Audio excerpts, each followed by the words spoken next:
Ihtiram. Hayu. Assalamualaikum warahmatullahi wabarakatuh.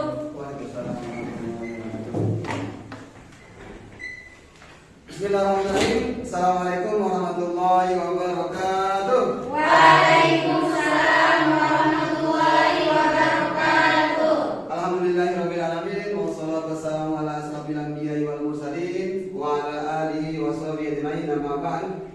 Alhamdulillah, segala puji bagi Allah Subhanahu wa taala yang telah memberikan kita kesehatan serta kesempatan sehingga kita dapat melaksanakan aktivitas perkuliahan pada pagi hari ini. Kedua kalinya, salawat serta salam tak lupa kita aturkan kepada junjungan alam Nabi besar Muhammad Sallallahu alaihi wasallam. Karena dengan perantara beliau kita mengenal dunia yang penuh dengan ilmu pengetahuan seperti sekarang ini. Rekan-rekan mahasiswa yang saya hormati, pada minggu yang sudah lewat kita sudah membahas terkait dengan sistem pernapasan pada manusia. Dan pada hari ini kita akan membahas terkait dengan sistem pencernaan pada manusia. Namun seperti biasa, sebelum kita mulai perkuliahan, Bapak dosen dulu absen terkait dengan siapa yang tidak hadir pada hari ini. Kira-kira ada teman-teman yang hadir pada hari ini? Ada. Oke, kita cek ya, artinya biar lebih valid. Bapak takut nanti ada yang tidak masuk tapi ada absennya nanti ya. Oke, yang pertama Ristika Saryani. Hadir. Yang kedua Nurjannah Lailatul Dimaat. Hadir. Oke, hadir. Yuswidawati. Hadir. Oke. Rabiatul Alawiyah. Hadir. Oke. Faizah Alawiyah. Hadir. Yang mana orangnya nih? Oke. Muhammad Sabri. Masuk. Oke. Firqatun Najiyah. Hadir. Maisatun Hasanah. Hadir. Muhammad Hasani. Hadir. Yang terakhir Hilwadi. Oke, alhamdulillah ya. Semua hadir. Seperti biasa, ketua kelas untuk pimpin doa pada teman-temannya sebelum perkuliahan kita mulai. Untuk barokahnya perkuliahan kita hari ini, mari kita sama-sama berdoa. Bismillahirrahmanirrahim. Rabbi zidni ilma warzuqni fahma. Rabbi zidni ilma warzuqni fahma. Rabbi zidni ilma warzuqni fahma. Berdoa selesai. Oke, gimana kabarnya pada hari ini? Oke, alhamdulillah. Masih semangat gitu ya? Oke, seperti yang sudah Bapak sampaikan tadi bahwa pada minggu yang sudah lewat kita sudah bahas terkait dengan sistem pernapasan pada manusia, dan pada hari ini kita akan bahas terkait dengan sistem pencernaan pada manusia. Mungkin masih ada yang ingat, mungkin Sabri, sebutkan salah satu sistem pernapasan pada manusia. Hidung dulu. Oke, hidung. Oke, berarti masih ada yang ingat? Lumayan. Lumayan ingat ya. Yang selanjutnya Rabiatul Alawiyah, selain hidung apa juga yang termasuk sistem pernapasan pada manusia? Paru-paru. Oke, paru-paru. Oke, berarti masih ingat semuanya? Ya. Nah, sekarang kita akan lanjut terkait dengan sistem pencernaan pada manusia. Nah, ini kita bahas sangat-sangat penting. Yang pertama mengingat itu adalah kegiatan yang bisa dikatakan dalam satu hari kita melaksanakan kegiatan makan kurang lebih, kalau makan nasi mungkin sarapan, makan siang, makan malam ya. Tetapi di luar itu secara otomatis mungkin ada yang sering makan snack dan lain sebagainya, berarti aktivitas dalam tubuh untuk pencernaan sangat-sangat meningkat. Ini ada mesti 3 kali. Nah, bagaimana pandangan Islam terkait dengan upaya-upaya yang dilakukan dalam menjaga kesehatan pencernaan pada manusia. Oke, nanti untuk acara perkuliahan kita ada kurang lebih 5 tahapan. Yang pertama adalah tahap mengamati, yang kedua tahap yang kedua menanyakan, terus yang ketiga mengkomunikasikan, yang keempat terkait dengan mengasosiasikan, yang kelima nanti terkait dengan kesimpulan. Ada 5 tahapan yang akan kita laksanakan karena itu bentuk dari model saintifik yang udah biasa kita lakukan ya. Oke, yang pertama kita akan mengamati terkait dengan video proses pencernaan pada manusia.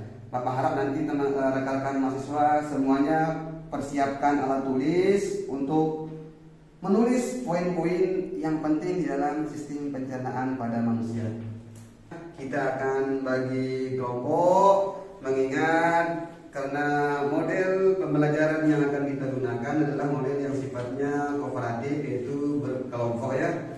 Nah, nanti Pak Guru harap kalian hitung sampai 3, nanti yang nomor 1 bergabung dengan nomor 1, yang 2 gabung dengan yang 2, dengan yang 3 gabung dengan yang 3 ya. Oke, mulai dari sebelah sini hitung 1, 2, 3, 1, 2, 3. 1, 2, 3, 1. Oke, yang nomor 1 bergabung dengan yang nomor 1-nya. Dan nomor 2 juga gabung dengan yang nomor 2-nya, dan yang 3 gabung dengan yang nomor 3-nya. Sudah duduk dengan kelompoknya masing-masing ini? Sudah. Oke, selanjutnya kita akan lanjut terkait dengan kegiatan perkuliahan yang akan kita laksanakan. Terkait dengan model saintifik yang akan kita praktikkan pada hari ini, yang pertama adalah mengamati. Nah, nanti Bapak akan tayangkan terkait dengan video sistem pencernaan pada manusia. Yang kedua adalah menanyakan. Nanti setelah video itu kalian amati, kalian tonton di masing-masing kelompok, nanti akan ada pertanyaan terkait dengan 3 tujuan utama pembelajaran pada pagi hari ini. Yang pertama terkait dengan apa itu sistem pencernaan sebagai tujuan MK kita pada hari ini. Terus yang kedua terkait dengan anggota tubuh yang mana yang masuk ke dalam komponen sistem pencernaan pada manusia. Dan yang ketiga nanti bagaimana urgensi atau pentingnya menjaga alat sistem pencernaan menurut pandangan Islam, yaitu agama kita sendiri ya. Oke. Terus yang ketiga terkait dengan mengumpulkan informasi, karena kalian sudah ada kelompok, nanti kalian akan berdiskusi di masing-masing kelompok kalian masing-masingnya.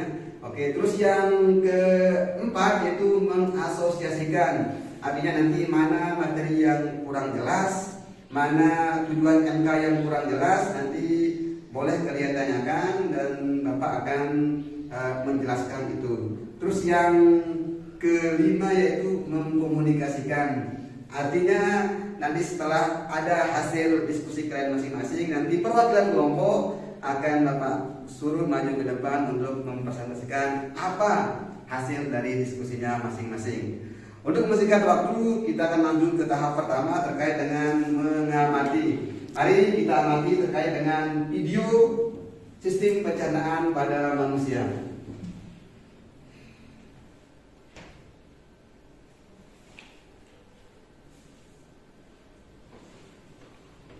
Hai teman-teman, kemarin kan kita sudah membahas pencernaan makanan dari mulut ya. Setelah dari mulut, makanan kita menuju kerongkongan. Kerongkongan adalah suatu saluran seperti tabung sepanjang 20 cm yang menghubungkan antara rongga mulut dengan lambung. Di dalam kerongkongan terjadi gerakan peristaltik, yaitu gerakan meremas-remas yang dilakukan oleh dinding kerongkongan untuk membuat makanan terdorong masuk ke dalam lambung. Berarti tujuan selanjutnya lambung ya gitu? Betul, Bob. Lambung adalah bagian dari organ pencernaan manusia yang paling elastis. Lambung berbentuk seperti kantong dan terletak di sebelah kiri atas. Di dalam lambung, makanan mengalami pencernaan secara mekanis dan kimiawi. Pencernaan mekanis dilakukan oleh dinding atau otot lambung yang meremas dan mengaduk makanan. Pencernaan kimiawi dilakukan oleh getah lambung yang dihasilkan oleh kelenjar getah lambung. Getah lambung mengandung enzim pepsin, enzim renin, dan asam klorida. Enzim pepsin berfungsi untuk memecah protein menjadi peptid. Enzim renin berfungsi untuk mengendapkan protein susu menjadi kasein. Asam klorida atau HCl berfungsi untuk mengasamkan makanan dan membunuh kuman yang masuk bersama makanan. Nah, habis ini makanan kita pergi ke toilet ya. Hihi. Ah, kamu ini belum, Bob. Selanjutnya, makanan dicerna di usus halus dulu. Usus halus merupakan usus terpanjang dalam saluran pencernaan karena panjangnya mencapai 6 hingga 7 meter. Di dalam usus halus terdapat cairan khusus yang membantu penyempurnaan pencernaan makanan. Oh iya, usus halus terdiri dari 3 bagian, yaitu usus 12 jari, usus kosong, dan usus penyerapan. Apa aja ya fungsinya? Usus 12 jari atau disebut juga duodenum memiliki panjang kira-kira 25 cm. Usus 12 jari mencerna makanan dengan bantuan getah pankreas dan getah empedu. Getah pankreas dihasilkan oleh kelenjar pankreas. Getah pankreas mengandung enzim-enzim berikut. Enzim amilase berfungsi mengubah zat tepung atau amilum menjadi zat gula atau glukosa. Enzim tripsin berfungsi mengubah ketol menjadi asam amino. Enzim lipase berfungsi mengubah lemak menjadi asam lemak dan gliserol. Kalau getah empedu dihasilkan oleh hati dan disimpan dalam kantong empedu. Getah empedu berfungsi untuk mencerna lemak. Selanjutnya, usus kosong atau jejunum terletak di antara usus 12 jari dan usus penyerapan. Usus kosong memiliki panjang sekitar 2,5 meter dan berfungsi untuk mencerna makanan dari usus 12 jari. Terakhir adalah usus penyerapan yang merupakan tempat penyerapan sari-sari makanan. Di seluruh permukaan dindingnya terdapat ujung-ujung pembuluh darah yang menyerap sari-sari makanan. Kemudian, sari makanan diedarkan melalui aliran darah ke seluruh bagian tubuh. Jadi makanan yang kita makan kembali lagi ke dalam tubuh kita ya. Iya, Bob. Habis itu, sisa makanan yang dicerna masih berlanjut ke usus besar. Nah, usus besar berfungsi menyerap cairan, vitamin, dan mineral dari sisa-sisa makanan yang telah diserap oleh usus halus. Pada usus besar terdapat bakteri yang berguna untuk tubuh bernama E. coli yang berfungsi untuk membantu proses pembusukan sisa makanan. Proses pembusukan sisa makanan akan menghasilkan kotoran atau feses yang kemudian dikeluarkan melalui anus. Oh gitu. Nah, gimana dengan mules? Itu disebabkan oleh apa ya, Pipo? Organ terakhir yang bernama rektum adalah ujung muara dari usus besar yang berfungsi sebagai tempat penyimpanan feses sementara. Ketika rektum terisi penuh dengan feses, maka saraf akan mengirimkan respon kotak yang menimbulkan rasa ingin buang air besar. Anus adalah lubang di bagian bawah pantat yang berfungsi sebagai tempat keluarnya feses dari tubuh. Jadi begitu ya, seluruh proses pencernaan dalam tubuh kita. Iya, Bob. Seenak-enaknya makanan yang aku makan, ujung-ujungnya untuk dibuang lagi. Tapi ingat, kan ada juga sari makanan yang menyebar menjadi energi untuk tubuh kita. Betul juga ya. Oh ya, Pipo. Ngomong soal pencernaan, kamu pernah sakit perut gak? Tentu saja, Bob. Kenapa ya perut kita bisa sakit? Nanti akan kita bahas bersama di video selanjutnya ya, Bob. Oke, proses tahapan yang pertama terkait dengan mengamati sudah kita lewatkan. Nah, sekarang kita lanjut ke tahap yang kedua, yaitu menanyakan. Yang pertama, tulis di masing-masing kelompok. Apa yang kalian pahami terkait dengan sistem pencernaan? Apa yang kalian pahami terkait dengan sistem pencernaan? Oke. Terus yang kedua,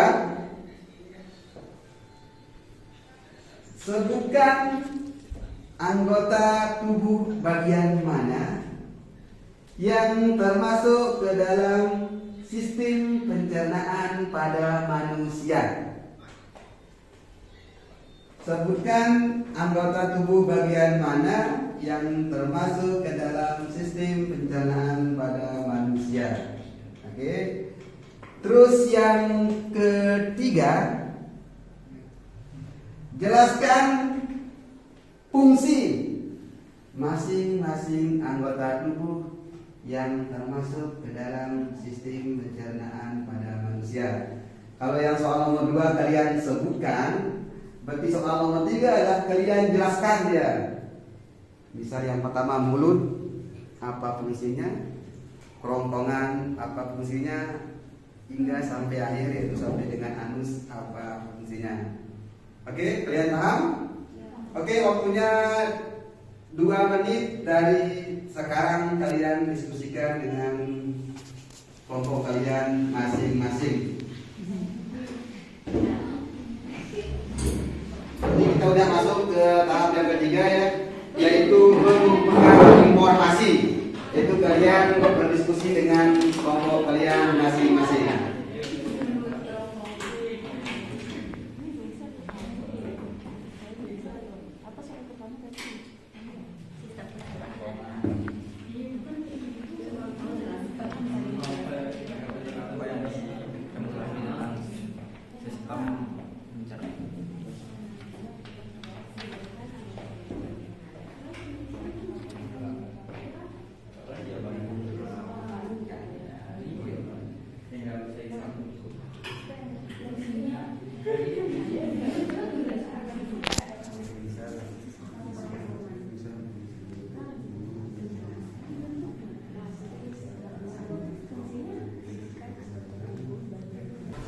Waktu tinggal 1 menit lagi.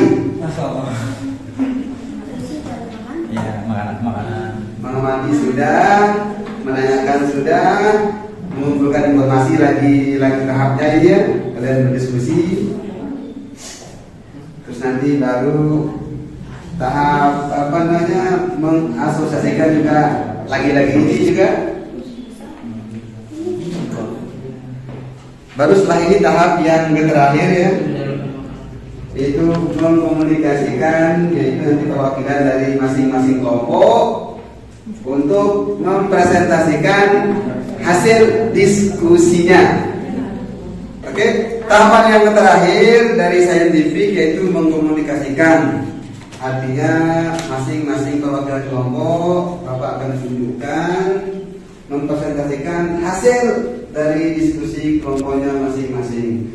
Oke, yang pertama kelompok 1 terkait dengan apa yang kalian pahami terkait dengan sistem pencernaan pada manusia. Sistem pencernaan pada manusia itu adalah sebagai tempat mengolahnya makanan agar dapat menyerap nutrisi dan menjadi energi dalam tubuh. Oke. Kelompok 2 terkait dengan anggota tubuh bagian mana yang termasuk ke dalam sistem pencernaan pada manusia. Bagian tubuh yang termasuk sistem pencernaan ada mulut, kerongkongan, lambung, usus halus, usus besar, dan anus. Kelompok 3 terkait dengan fungsi dari masing-masing anggota tubuh yang termasuk ke dalam sistem pencernaan. Seperti yang disampaikan oleh kelompok 2 tadi, ada 6.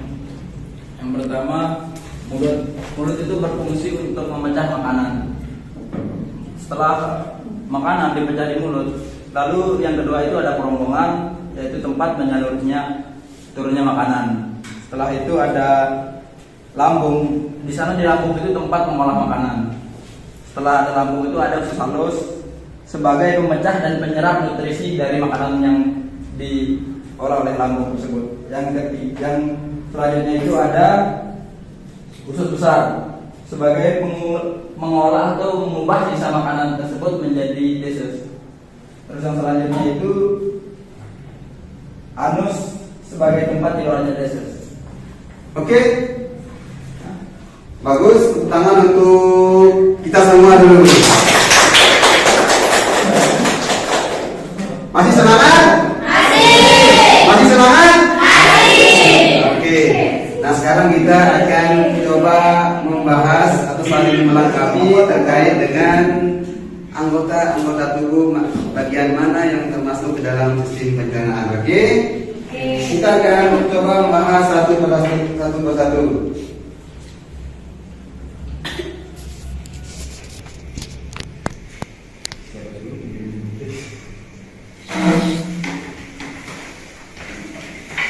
Berbicara terkait dengan sistem pencernaan, Islam selalu mengajarkan kebaikan dan akan membawa para umatnya ke jalan yang baik dan benar. Bahkan untuk masalah gaya hidup, Islam juga sudah mengatur hal demikian, mulai dari cara berpakaian, cara makan, cara berkomunikasi dan lain sebagainya. Hal demikian semata-mata dilakukan demi kesehatan umat manusia, demi kesehatan orang-orang Islam, demi kesehatan kita semua, untuk agar terhindar dari berbagai macam penyakit. Islam juga menegaskan kepada orang muslim untuk menjaga etika ketika makan. Allah Subhanahu wa taala memerintahkan kita untuk makan tidak secara berlebihan. Dan Rasulullah SAW juga mengatakan bahwa perut adalah seburuk-buruk tempat untuk diisi, dan sebagian besar penyakit bersumber dari perut. Nah, berbicara terkait dengan perut, berarti kita berbicara terkait dengan sistem pencernaan pada manusia. Tadi sudah disampaikan bahwa sistem pencernaan pada manusia adalah proses penghancuran atau peleburan makanan menjadi zat-zat yang mudah diserap oleh tubuh. Itulah definisi dari atau konsep dari pencernaan. Nah, di dalam tubuh kita, sistem pencernaan itu dibantu atau ada komponen-komponen khusus yang menjadi bagian anggotanya. Yang pertama, apa tadi? Mulut. Yang kedua,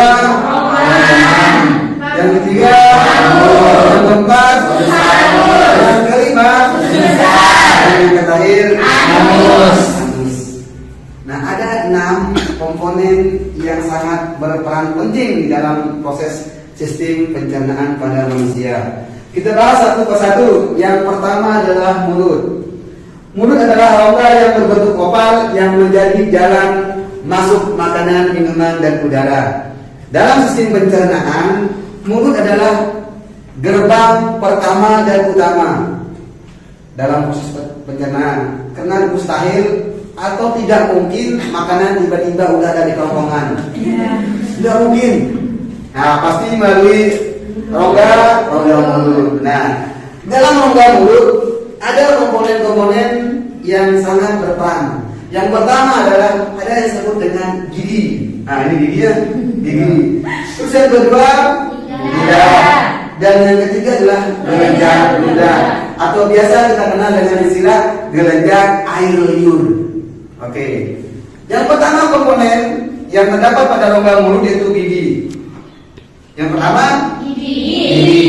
Berdasarkan jenis dan fungsinya, gigi dibedakan menyebut dengan gigi geraham. Oke, yang pertama, gigi sering berfungsi untuk memotong makanan. Yang kedua, gigi taring berfungsi untuk mencabik-cabik makanan. Dan yang ketiga adalah gigi geraham berfungsi untuk mengunyah makanan. Komponen yang kedua yaitu lidah. Dalam sistem pencernaan, lidah mengambil fungsi yang sangat penting juga. Nah, yang pertama yaitu untuk merubah posisi atau memindah makanan di saat kita mengunyah. Itu fungsi lidah. Terus yang kedua adalah membantu menelan makanan. Oke. Terus kalau kita lanjut ke yang ketiga adalah kelenjar ludah atau biasa kita kenal dengan istilah kelenjar air liur. Sebelum makanan masuk ke kerongkongan, terlebih dahulu makanan akan dibasahi oleh air liur agar dia mudah dikunyah. Selain sebagai kelenjar juga, air ludah berfungsi untuk memudah makanan di saat di kerongkongannya, karena nggak mungkin dia padat masuk ke dalam lambung, nggak mungkin. Pasti dia akan terlebih dulu diairi oleh kelenjar air liur.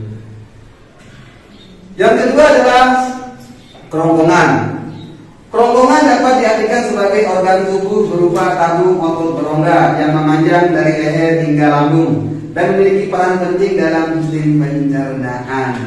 Tadi di kelompok yang kedua dan yang ketiga sudah menjelaskan bahwa di kerongkongan terjadi gerak yang disebut dengan gerak apa tadi? Coba.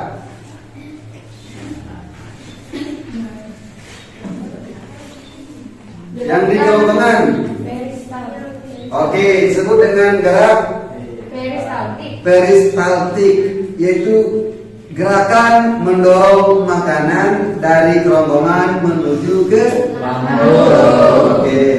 Terus anggota sistem pencernaan yang ketiga yaitu lambung. Lambung adalah alat pencernaan berotot yang berbentuk seperti kantong. Di dalam lambung ada cairan yang disebut dengan enzim klorida atau yang biasa kita kenal dengan istilah asam lambung. Asam lambung berfungsi untuk membunuh kuman atau bakteri yang masuk melalui makanan. Itulah fungsi dari asam lambung. Oke, yang ketiga adalah yang selanjutnya usus halus. Salah satu bagian sistem pencernaan yang memiliki peran penting, salah satunya sebagai organ yang berperan dalam proses penyerapan gizi dari makanan dan minuman adalah usus halus. Tadi di dalam usus halus terdapat bagian-bagian tadi. Coba kelompok yang mana yang bisa menyebutkan? Yang pertama ada 12 jari. Usus 12 jari atau biasa disebut dengan usus duodenum. Oke. Apa juga? Usus kosong. Usus kosong. Yang ketiga, Usus penyerapan. usus penyerapan. Ada 3 yang sangat penting di bagian usus halus. Yang kelima, usus besar. Organ tubuh yang menjadi bagian air dari saluran pencernaan. Nah, tadi di sini ada peran rektrum tadi ya. Rektrum tadi pas mengamati video itu ada yang dikenal dengan istilah rektrum, yaitu tempat penyimpanan feses atau tinja sementara. Ya. Atau sebelum dikeluarkan melalui anus, maka feses atau tinja terlebih dahulu disimpan di rektrum. Oke, itu yang pertama dalam usus besar. Terus yang terakhir adalah anus, yaitu bagian akhir saluran pencernaan pada makhluk hidup yang berfungsi sebagai pintu keluarnya feses atau tinja. Selanjutnya kita bahas terkait dengan pandangan agama Islam sebagaimana upaya untuk menjaga sistem pencernaan agar tetap sehat. Yang pertama adalah cara menjaga sistem pencernaan agar tetap sehat, yaitu yang pertama tidak makan secara berlebihan. Di awal pembuka kuliahan tadi kita sudah bahas bahwa berlebihan termasuk adalah proses makanan yang sangat dilarang oleh ajaran agama Islam, gitu ya, berlebihan. Terus yang kedua adalah mengatur porsi makan. Ingat, mengatur porsi makan artinya menurut pandangan medis itu juga bagus dia sebagai diet kan. Nah, tapi menurut pandangan Islam juga sangat-sangat komplit dia. Artinya di dalam tubuh kita ada bagian-bagian yang harus atau tidak semua diisi oleh makanan. Karena di sana ada rongga makanan, ada tempat minuman, ada juga tempat udara. Nah, sehingga kita harus mengatur porsi makanan. Oke. Terus yang selanjutnya adalah bentuk sebagai upaya menjaga sistem pencernaan agar tetap sehat, yaitu tidak memakan makanan yang haram. Ini sudah jelas ya? Sudah jelas ya. Bagaimana Islam mengangkat harkat dan martabat manusia itu dengan tidak mengkonsumsi makanan-makanan yang haram. Nah, makanan-makanan yang haram juga banyak jenisnya. Misal salah satu contoh makanan yang haram seperti bangkai. Apa juga? Daging babi, darah. Terus makanan yang disembelih tanpa menyebut nama Allah. Binatang yang terjepit, yang tertanduk, yang tidak sempat disembelih itu haram dimakan. Yang keempat, upaya yang harus dilakukan adalah harus menjauhkan diri dari minuman yang memabukkan atau khamar, ya, atau minuman yang banyak mengandung alkohol. Sangat dilarang itu, karena secara medis akan mengganggu psikologis orang yang meminumnya. Oke. Terus yang selanjutnya, upaya yang harus dilakukan agar sistem pencernaan sehat menurut pandangan Islam adalah berpuasa.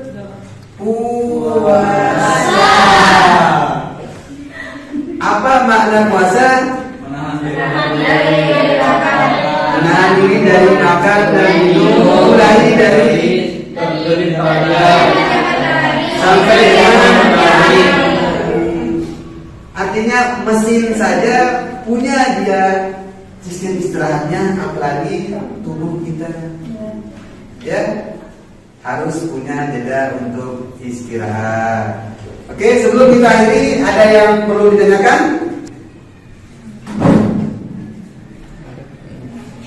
Oke, ada yang ditanyakan? Oke, sebelum kita akhiri, Bapak Guru, Bapak akan melakukan evaluasi terkait dengan hasil perkuliahan kita pada hari ini. Ini sifatnya kelompok dan harus diselesaikan pada hari kedua.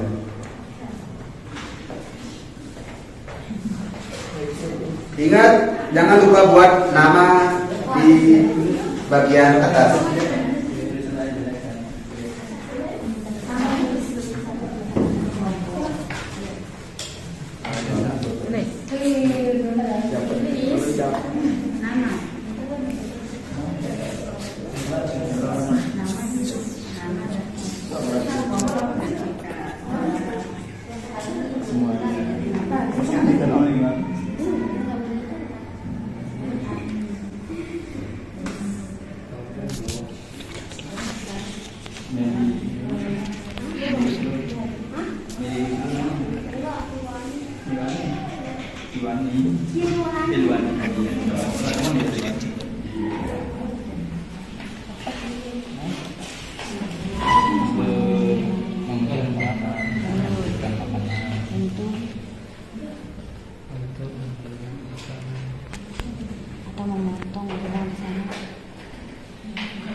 Semuanya ini? Sudah. Oke, kalau sudah, Bapak akan cabut kembali terkait dengan hasil evaluasi di masing-masing kelompok.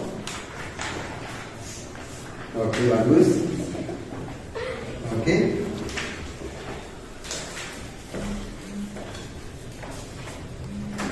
Sebelum kita akhiri, ada yang belum jelas?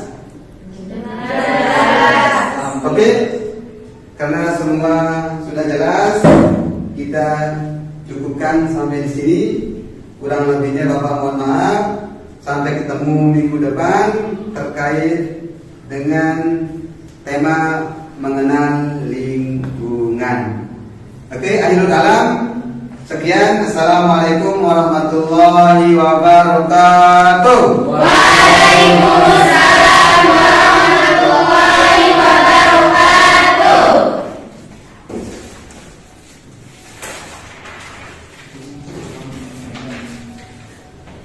Tirok Ayu. Assalamualaikum warahmatullahi wabarakatuh. Waalaikumsalam.